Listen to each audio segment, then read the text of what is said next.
Hello everyone, welcome back to my Facebook page and YouTube channel Nupur blog and cook. কেমন আছেন সবাই? আশা করি সবাই অনেক অনেক ভালো আছেন, আমিও ভালো আছি। চলে এলাম আবার একটা নতুন ভিডিও নিয়ে। আশা করি ভিডিওটি আপনাদের কাছে অনেক অনেক বেশি ভালো লাগবে। তো এটা হচ্ছে 25 সালের ডিসেম্বরের 31 তারিখের ব্লগ। সকাল সকাল আমি বছরের শেষে একটু মন্দির দর্শন করতে গিয়েছি। স্নান করে ওই দিন কিন্তু অনেক ঠান্ডা পড়েছে। স্নান করে তারপর গিয়েছি মন্দিরে, একটু কীর্তন করে একটু প্রসাদ নিয়ে আসিছি, কারণ বছরের শেষটা চাচ্ছিলাম যে একটু ঠাকুরের নাম দিয়ে শেষ করার জন্য।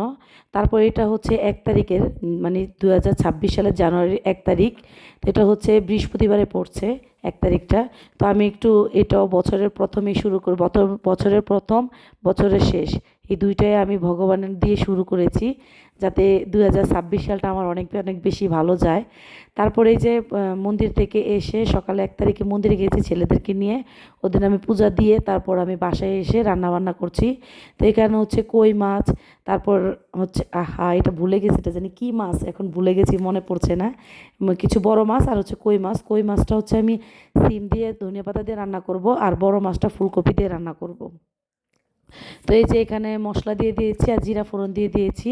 তারপর এখানে যে কুটে রেখেছিলাম বা কেটে রেখে দিয়েছিলাম একটু আলু, আর এখানে হচ্ছে ফুলকপি দিয়ে দিচ্ছি। এখন মশলার সাথে ভালোভাবে কষিয়ে নিচ্ছি। কষানো শেষ হলে পরিমাণ মতো জল দিয়ে ভাজা মাছগুলো এর মধ্যে দিয়ে দেবো। এখন মনে পড়েছে এটা হচ্ছে সরপুঁটি মাছ।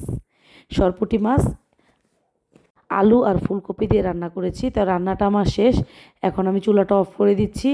এখন যাচ্ছি আরেকটা তরকারির প্রিপারেশনে। এখানে আমি জিরা ফোড়ন দিয়ে দিয়েছি, সিম দিয়ে কই মাছ দিয়ে রান্না করব, আর মশলা দিয়ে দিয়েছি। দুইটা তরকারির জন্য আমি একই সাথে মশলাটা মিক্সড করে রেখে দিয়েছি। অর্ধেক ওই সরপুঁটি মাছের সাথে দিয়েছি, আর অর্ধেক যে সিমের তরকারি কই মাছ দিয়ে যে রান্না করব। এখানে ছোট কই মাছ অনেকগুলো ছিল, তো মনে হয়েছে যে এটা শর্ট পড়ে যাবে। তারপর আমি আরেকটা বড় কই মাছের সাথে অ্যাড করে দিয়েছি। ওইটা কিন্তু বড় কই মাছ, আর ওটা হচ্ছে চাষের একটা দেশি। দুটার মধ্যে আলাদা আলাদা ভাগ করা আছে। আর এই সিমের তরকারিটায় যেদিন রান্না করেছি এত বেশি টেস্ট হয়েছে, মানে জিভে লেগেই আছে টেস্টটা। তো এই তো আমার কষানো শেষ। এখন এর মধ্যে ভাজা মাছটি দিয়ে দিচ্ছি। আর এর মধ্যে বলে রাখছি, যারা ইউটিউব চ্যানেল থেকে আমার এই ভিডিওটি দেখছেন প্লিজ আমার ইউটিউব চ্যানেলটি সাবস্ক্রাইব করে দিবেন।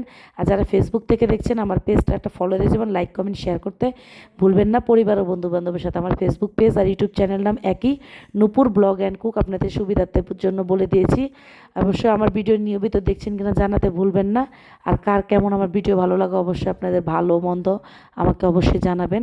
তো এই যে রান্না শেষ, এখন এর মধ্যে আমি ধনিয়া পাতা দিয়ে দিচ্ছি, ফ্রেশ ধনিয়া পাতা। এখন কিন্তু ধনিয়া পাতা আমি ফ্রোজেনও করে রেখে দিয়েছি, আর এটা যখন দিয়েছি তখন ফ্রেশ ছিল। তো আজকের ভিডিওটি এই পর্যন্ত। Thank you for watching my video.